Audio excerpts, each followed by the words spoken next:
Welcome to the E-commerce Marketing Podcast, the highly rated digital marketing podcast that provides weekly digital marketing tips and strategies from some of the world's top digital marketers and e-commerce entrepreneurs that will help you take your digital marketing to the next level. Sit back and enjoy this power-packed episode hosted by Arlen Robinson, who is an e-commerce entrepreneur and digital marketing expert with over 20 years of experience. Hey, E-commerce Marketing Podcast listener. Are you looking to increase traffic and sales to your website? You can do this by launching your own affiliate program. Just visit getosi.com and sign up for a free trial today. That's getosi.com. Now get ready to hear from your e-commerce marketing expert of the week as they drill down to give you details on marketing strategies that can help grow your business. Welcome back to the E-commerce Marketing Podcast, everyone. My name is Arlen Robinson and I am your host. And today we have a very special guest, Eric Melchor, who is the Personalization Ambassador at OptiMonk and host of the Innovators Can Laugh podcast. After overseeing online marketing campaigns for major companies in Texas, Eric moved to Eastern Europe and started working in SaaS. Since then, he has worked for customer personalization-obsessed startups like Bonjoro and OptiMonk, and is currently providing mentoring for SaaS companies who are starting partnership channels or want to create fun, personalized shopping experiences with ease. Welcome to the podcast, Eric. Arlen, pleasure being here. Yes, thank you for joining me. I'm super excited to talk to you. Today, we're really going to be diving deep into, what are some unique ways that our e-commerce business can craft an experience and a surprising I guess you could say front door for all of their customers on the website. Because as we mentioned before we started recording, these days you got to stand out. There's just a lot of competition, really, no matter what industry you're in. So you got to do something unique and you got to keep those customers on your site. So we're going to be talking about some unique things that can be done. But before we do get into all of that, why don't you tell us a little bit more about your background and how you did get into what you're doing today? Yeah, my background used to be in digital marketing, primarily overseeing different teams that were involved in email marketing automation, web development, SEO, and then also copywriting and some other different things like online display and affiliate marketing and partnerships. And so I did that for a number of years. Loved what I was doing. Used to oversee teams for Fortune 500 companies based out of Houston. But I've always had this dream of like, hey, can I test my skills and what I do working for startups? Because my background was predominantly in energy, and electricity is a commodity, right? Yeah. So whereas a startup and, software or even retail like e-commerce, that's a little bit different. And so I made the transition about 2.5 years ago, and I realized it's a lot harder. Marketing is a lot tougher when you're in a startup in the SaaS. I mean, you're doing so many different things. You're handling so many different responsibilities, and it's very fast paced. And so it's a lot of different challenges, but I'm enjoying it, having a lot of fun. And so now I primarily focus on the personalization experience. Because that's typically what I excel in, both offline and online. Gotcha. Thank you for sharing that. I appreciate that. And I can definitely, relate to the pains of running a SaaS and a startup, with OSI Affiliate Software, which is a company that I founded. I was telling you before we started recording, we kicked things off back in the year 2000, but we started off as a full service web development agency. And probably about 6 or 7 years into our business, we pivoted and created our own suite of web solutions. At this point, because of the growth that we saw with our one solution, which is OSI Affiliate Software, that's the one that really took off. We closeted our other solutions and have just been going full speed ahead with the OSI Affiliate Software. And today it's still going with it. And so, yeah, I do understand what you're saying. With a SaaS company, we were looking to get something where we had more sustainability with more recurring revenue, but there's a lot that goes into running a SaaS business for sure. And so we definitely, learned lessons, and we're steadily learning lessons today. There's a lot of things that you have to keep up with SaaS businesses. Yeah. And I may be wrong, but I think when it comes to startups, like the first 15 or 20 people are very key. I mean, wouldn't you say that? Would you say that? Yeah, definitely. Those initial people are very key. Yeah, we were definitely on our end, we were very fortunate early on when we kicked things off, when we were doing our development agency. We got some very good developers early on, and that's really what helped us with the transition to SaaS, to kind of recoding and creating a SaaS solution, because we had that talent already. They were kind of proven because they've done a lot of custom work for customers of ours, and so yeah, they were very key. And some other people that joined us early on were very key to our business. Yeah, that's good. Good to hear. Good to hear. Yeah, thanks a lot. So as I said at the beginning, we're going to be talking about ways in which you need to be unique. And so what I want to start it off with is just, why is it really important to create a surprising and unique web experience for your site visitors? Yeah, because for most online retailers, the shopping experience is so far from the real in-person experience. So I'm sure you've been inside an Apple store. And have you been to an Apple store recently, Arlen? It's been a little while, probably about a year ago. Was the last time I went. Yeah. Okay. Well, same for me. About a year ago, I was back in Houston visiting family, and I needed to get an iPad. So I walked in the store. The guy asked me, like, what are you looking for? Looking for an iPad. Takes me to the counter where they are, and he's asked me, well, what are you going to do with it? What do you really want it for? And I said, to make video calls. Mm-hmm. And so he asked his coworker, can you go to the end of the store? His coworker walks to the end of the store, and then he comes back to me and he goes, look, let me show you how to set up a video call. Mm-hmm.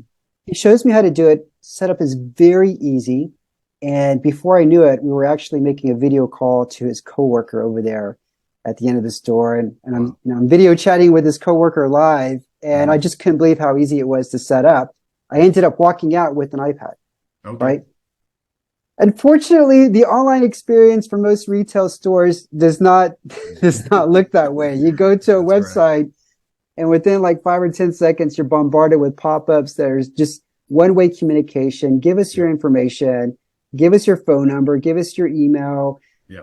And then when you try closing out of that, that box, you get this message like, oh no, I'd rather pay full price versus getting the discount coupon. And then you got like another chat pop up, asking, can we help you with their little chat widget? And then you try navigating some more, and maybe you see like an artificial deadline, like, hey, you get this discount, if you pay in the next 10 minutes or something like that. Mm-hmm. And it's really nothing about helping the visitor, the consumer, right? And unfortunately, that's how most online retailers operate. Now, there's a few that are starting to use the technology and the data that's available to them. Mm-hmm. Previously, it was only available for big companies like maybe Netflix and Etsy and Amazon. But now, with the tools that are available out there, like OptiMonk, any marketer that doesn't have coding experience can implement personalization for their visitors on their website. And so I got a few examples that I want to share with you, but I just want to question for you, Arlen. What was the last bad experience you had on a website? Does that ring a bell recently? Yeah, it definitely does. It rings a bell a lot. I mean, a lot of times, as you know, we deal with a lot of e-commerce businesses at OSI Affiliate Software. They're kind of like the majority of our customer base, would probably say like 90% are e-commerce businesses. And so I'm looking at e-commerce sites all the time. And so it's a kind of a recurring thing that I see with a lot of sites, is that especially sites that may be selling a unique product or a unique service that is not something that you see day in and day out. And what I see a lot of is going to a homepage and trying to figure out what this brand is about, what is it that they're selling, and just being, after just a few seconds, just being kind of lost, and then searching their homepage, scrolling up and down, trying to figure out, okay, what is this? How can it benefit me? I have this experience time and time again where I go into these sites and I can't figure it out after a few seconds. Even after a few minutes, I'm still, I say this, I've been on sites maybe a minute or two, and I'm still trying to figure out, what is this for? Who's the target market? So that's a common experience that I've had. Yeah. And depending on the study you read, they say that our attention span, it's getting shorter and shorter, Yeah. 7 seconds maybe. Yeah. So you've got to convey who you are, if they're the ideal, fit, and what problem that you solve pretty quickly. And so we're going to get into some examples that businesses can do, so that way the visitor can know right away if it's a fit for them. But to give you one example, let's talk about global e-commerce. And so the global e-commerce market forecasted to be about $5.5 trillion this year, and it's going to continue to trend upward. So retailers out there, they're probably getting a lot of visitors internationally. The problem is, though, is that a lot of international visitors bounce at the checkout page because all of the shipping information is just not too clear for them. And so there's one retailer, Woodhouse Clothing, a US based retailer. What they do is something that's very unique. When you visit their website from abroad, so right now I'm in Romania, but if I go to their website, after a few seconds, I get a little message on the side, and it just says, "Hey, we ship to Romania. You can shop in your own currency. All prices include taxes, and all orders are free if the order is above 500 lei, which is their local currency." Now, that's a nice little message because it reassures me that they deliver to my location, gives me a sense of comfort and security, knowing that they're able to ship the products that I desire. And I'm not going to waste a lot of time here, right? So that's a good example for global visitors that are coming to your site from abroad. I mean, what do you think about that little tactic? I like that. Really, I really like that because especially for global visitors, you have to be cognizant of, all of these things, the currency, shipping. But I've seen a lot of e-commerce sites, so they don't do that. And so you could be on an e-commerce site. There's no mention of not being able to ship, internationally. You don't get any of that. You get to the cart, you check out, and then all of a sudden you find out after adding an item to the cart, getting excited about getting the product, find out they don't ship to your area, or there's some issue that that has to be resolved or whatever before they get the product to you. So yeah, I really like that. That's that type of personalization. Really, because like you said, people's attention spans these days is very short. But if you initially reassure them and you combat that initial objection because they're like, okay, yeah, this is a U.S. site. They immediately are coming to your site. They're thinking, okay, I'm in the U.S. I'm trying to buy this. Can they ship to me? That's probably what they're maybe initially thinking. But you come against that immediately saying, yep, you're in Romania, we ship to you. That alleviates that initial pain point that I think a lot of businesses have. So yeah, I think that's a great idea. Yep. All right. And one more example before we get into what websites can do for visitors who are unfamiliar with them. So let's talk about mobile. So mobile is obviously another platform, another channel where more and more visitors are coming from mobile. In fact, it may be likely if you're a retailer that you're probably getting more visitors from mobile than desktop. So one example is BlendJet. They are one of the most successful and fastest growing Shopify stores, founded in 2017. And by 2018, they already had almost $1 million in revenue. They were featured on the Ellen Show. But the problem that they faced was that the majority of their traffic was coming from mobile. And mobile visitors just don't stick around as long as desktop visitors. Yeah. And the bounce rate was about 68% for mobile versus desktop at around 32%. And so they approached us asking, hey, what can we do about this? Because we're losing a lot of, potential customers that are coming in from mobile. So we advised them that, okay, let's try this. How about any visitor that comes from mobile and goes to a product page and is there for at least 30 seconds, we present a little message to them that says, hey, here's a coupon code. Feel free to use it whenever you want. Just let us know how we send it to you. And it can either be through a Facebook Messenger. And so we have this cool one-click integration with Facebook. And so a person could just click that button and it automatically gets sent to their Facebook Messenger, or they could choose email. And we would send it via email. Well, within 1 year, they collected over 1 million subscribers. 13.5% of people who saw that message coming from mobile on the product page ended up either giving their email address or subscribing through Facebook. And so, of course, that had a huge impact on their bottom line because they were able to further continue nurturing those prospects through email marketing, and then close them later on down the road when they were purchase ready. So that's another example that it's not necessarily personalization, but if you start looking at the data and figuring out, okay, where are the holes that I need to fill? Where's some opportunities that I can take advantage of here, and that's one of the things that we saw was the mobile visitors that had a high bounce rate and were not converting. Yeah, that's a great example, and thank you for pointing that out. Actually, I'm familiar with BlendJet. Actually, I think I have one of their blenders actually. So yeah, I've used it a couple of times. It is pretty cool. It definitely works for sure. Yeah, one thing I was thinking of that I think a lot of e-commerce businesses could be a pain point of theirs, because these days most businesses are they're using these platforms. They're on the Shopify's of the world, the Wix, BigCommerce, you name it. These e-commerce platforms have really kind of taken over things with regards to the e-commerce platform, because they've simplified it and allowed really any business to quickly and easily jump on there, sign up, select a template, add their products, and then just get going, really within a matter of minutes. So there's so many businesses that are going that way, even larger businesses, just because of all of the the back end work that's really already been done. They don't have to, recode a custom e-commerce site, and, reinvent the wheel. So they're going that route. But I think a lot of times businesses are wondering, all right, how easy is it for me to create these unique experiences, this personalization with these platforms? Because, you're in a way, you're kind of constricted to what they allow, the apps that they have maybe in their app store.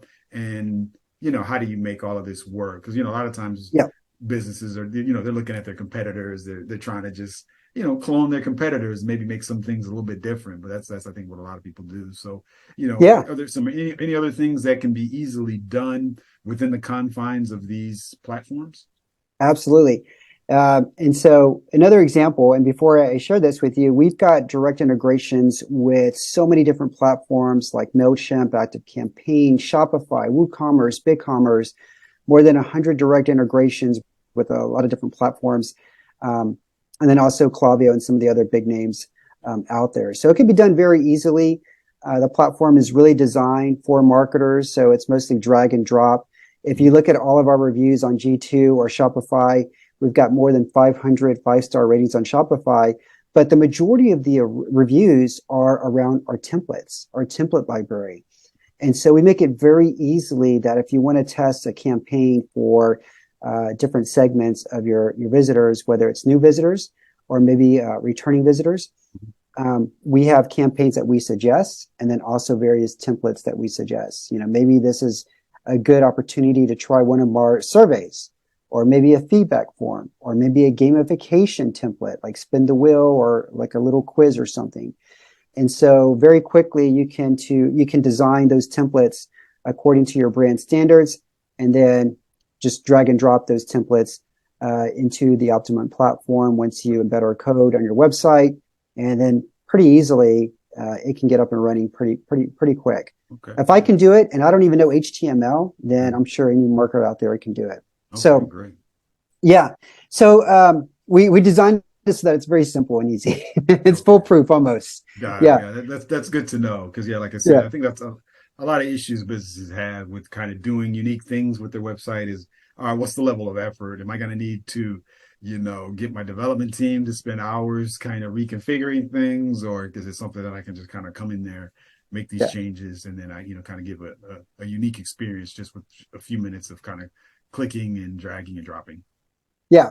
So let me share a few examples what a website can do. Okay. I'm going to say, hey, here's low-hanging fruit. Like here's something that's very easily, and then here's something that's maybe like medium, like a little bit harder, and then maybe advanced, right? Okay. So the first one is, let's take, for example, a shopping season. Hey, it's Christmas right now, right? Yep. And so there's probably a lot of new visitors that are coming to your website. Very easily, you could just present a nice message to a new visitor and ask them, hey, are you shopping for yourself or for someone else? Because a lot of people are shopping for other people for gifts, right? Right. And if they select I'm shopping for someone else, you can just say, great, here's the most popular giftable items that we have this season. Mm-hmm. And you can display like 3 products, your most popular products that people are buying for gifts, Mm-hmm. right? What you've just done is basically like presenting them with a virtual assistant that's going to hold their hand and say, let me take you to the part of the website that makes the most sense for you. That is the most valuable, for you, for what you're looking for. And that is something that can be very easily done. Any brand can do it. I think it's a great thing to do for different shopping seasons, whether it's Valentine's Day or Christmas or something else. But that's not advanced at all. That's something that anybody can implement. Yeah, I like that. That's really like if you're likening that e-commerce experience to a real store experience. That's almost like a good salesperson coming up to you, asking Yeah. those same questions, saying, "Okay, what are you looking for?" Let's say you're looking for some dress pants. They say, "Okay, what's the occasion? How often are you going to be wearing them? Exactly. What other colors are you going to want to go with it?" So yeah, all of that you have to kind of put your mindset in somebody physically coming to your store, a salesperson approaching them. What would be those questions that that person would ask? Because that's you really Yeah. have to think of it in those like this, Mike. Yep. Okay. So here's another example. This one a little bit more advanced, but still easily you can do. Blendjet actually does this quite well.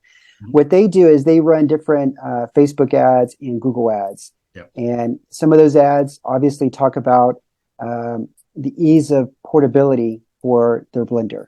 Some ads talk about the power, how powerful it is. And some ads talk about how easily chargeable it is because you can charge it with a UBS extension, right? And what they do is they actually take the UTM parameters of those ads, put them into OptiMonk, and create a campaign so that when a person clicks on an ad specifically for the ease of portability, the page they go to in OptiMonk, that headline message is going to be around portability, right? That value proposition is going to be tied to the value proposition that you have in your ad. Right. If somebody else clicked on an ad that was really talking about how easily chargeable this blender is, well, then once they get to the landing page, the main headline is going to be talking about that same value proposition. And there, you don't have to create multiple landing pages to do that. It's just really taking the UTM parameters that you have set up for your campaigns, putting them into OptiMonk, specifying the landing page, and then you'll see with the headline how it's going to change based on whatever ad that's clicked. Right. So that's something else that we recommend. It's a good shopping experience because a person is not clicking on an ad and then going to a landing page and seeing some other type of messaging or something else that they just really weren't interested in the first place. Yeah, I like that. Yeah, it's good to know that with tools such as yours with OptiMonk, you can do that without creating all of these different pages. Because I can recall days years ago when the technology like what you guys have wasn't out there. Yeah, you had to create a landing page almost for every specific search term, and then for a developer, it's kind of a nightmare. And managing that and managing the updates anytime you change things, it's quite a task. But yeah, it's good to know that you can just by passing UTM parameters, people that are coming from the various ads that you have from the different search terms are going to see the unique headline. So saves a lot of time. Just like you said, I remember back in the day, I would have to create multiple landing pages to do that.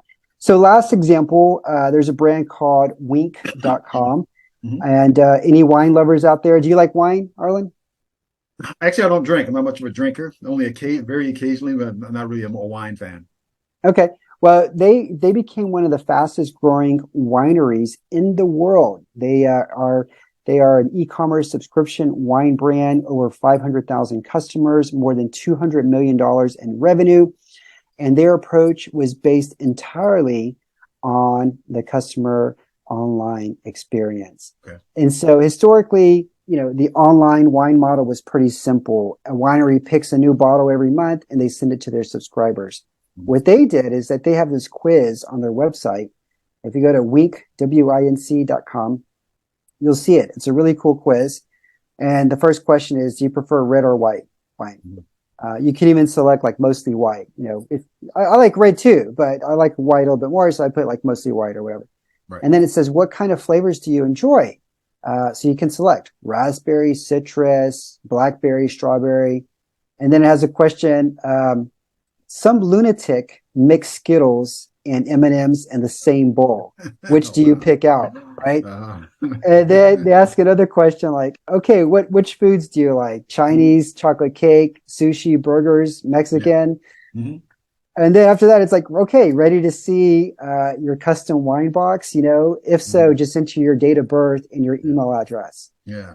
Well, they've taken this approach and this experience, and that conversion rate for their email address is like around 70 to 80%. Oh, wow. And that's how they've been able to grow so fast because Hmm. they're getting feedback directly from the consumer, Hmm. and they're able to customize the different offerings. They're able to do email marketing based on the data that people are giving them Hmm. from their answers. And that's how they've been able to grow so fast. Wow. And so that approach is a really fun approach Yeah. using a sort of a gamification or quiz like wink.com. And so we have a lot of different gamification templates that are available in our template library that are easy to implement.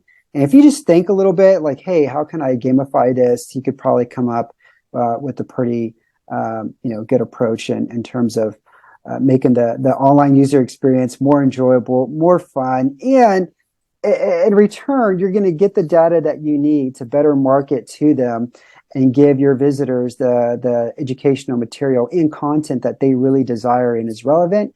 And so you're just going to get higher conversion rates and more sales from this. So that's another example.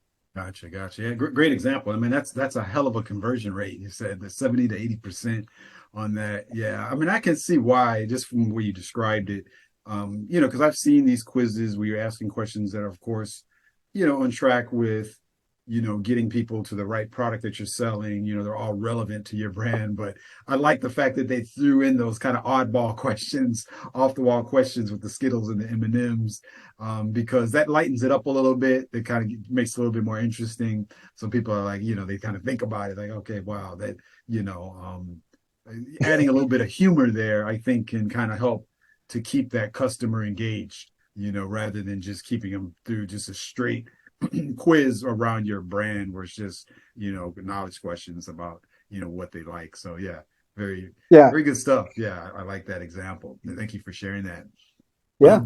So lastly, before we let you go, I always think it's really good to learn from kind of things not to do. You at the beginning of the episode, you asked me what were some poor digital experiences that I had. I told you about coming to sites and not being able to figure out what's going on there. So I just wanted to ask you, what are some examples of some poor digital experiences that you've come across, just so we can see of what not to do. Yeah, I mean the pop-up is obviously the first one where you're trying to get an email address or some kind of information and just offering a generic like discount, right?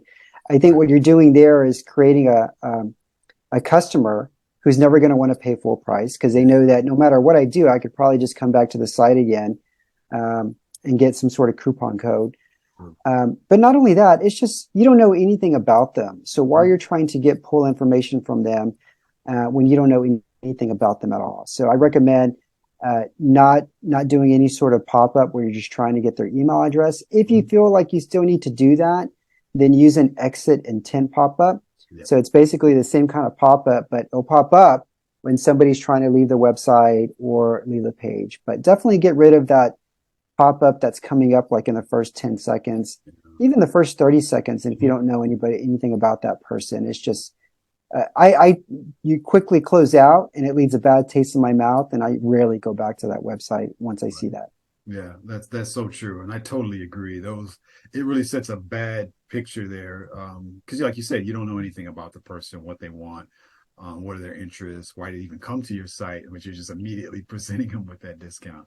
And Yeah. so, unfortunately, there's so many businesses that do that. They just throw that out there, thinking that that's going to drive sales, but that's definitely not the way to do it. Yep. Yep. Well, Eric, it's been awesome talking to you. I've definitely learned a lot. You've definitely provided a wealth of information. I appreciate you sharing all of those detailed examples of how you can create a unique digital experience for your customers, because that's really what it's all about. You got to be unique in order to engage your customers and get them to come to your site and then come back, again and again and purchase from you additional time. So it's been awesome. Lastly, before we do let you go, as we know, I always like to ask my guests to share one closing fun fact about themselves that if you don't mind sharing one closing fun fact that you think our listeners and viewers would be interested to know. Yeah, so I host a podcast too. It's called Innovators Can Laugh, and I interview European startup founders. Okay. And I think it's the only podcast out there where there's an American interviewing European entrepreneurs. Right. And it's like a fun, casual conversation. We learn about their struggles, how they're getting traction, and we just have some fun along the way too. Okay, gotcha. Yeah, that's very unique. Like you said, an American interviewing a European founder startup. Yeah, good to know. Yeah, I'm definitely going to check out that myself. The premise of that sounds excellent. So I definitely encourage our listeners to check you out on there as well. And so lastly, before we do let you go, if you don't mind letting our listeners know the best way for them to get in touch with you if they want to learn more about, these unique digital experiences and just pick your brain anymore. Yeah. So me personally, LinkedIn, just look up Eric, ERIC, Melchor. That's the best way to get in touch with me. If you want to learn more about personalization, check us out, try us for free. Just go to OptiMonk.com. All right. Awesome. Thank you for sharing that, Eric. I definitely encourage people to look you up on LinkedIn and check out OptiMonk.com as well. Thank you today, Eric, for joining us on the E-commerce Marketing Podcast. Thank you, Arlen. Thank you for listening to the E-commerce Marketing Podcast. If you've enjoyed this episode, be sure to rate, review, subscribe, and share it with everyone you know. Are you looking to take your digital marketing to the next level but are tired of weeding through countless YouTube videos with unproven and untrusted marketing strategies? Well, we have the answer for you. The More Sales Every Month online digital marketing course. In this information-packed course, you will learn effective keyword research, link building, content marketing, and much more to attract and convert your site visitors into paying customers. Just go to moresaleseverymonth.com and sign up today for a low one-time fee. In addition to this power-packed course, if you would like to get access to a growing repository of digital marketing articles, PDFs, and ebooks, check out getosi.com/resources and opt in to get full access to our library of priceless marketing information to help you take your digital marketing to the next level.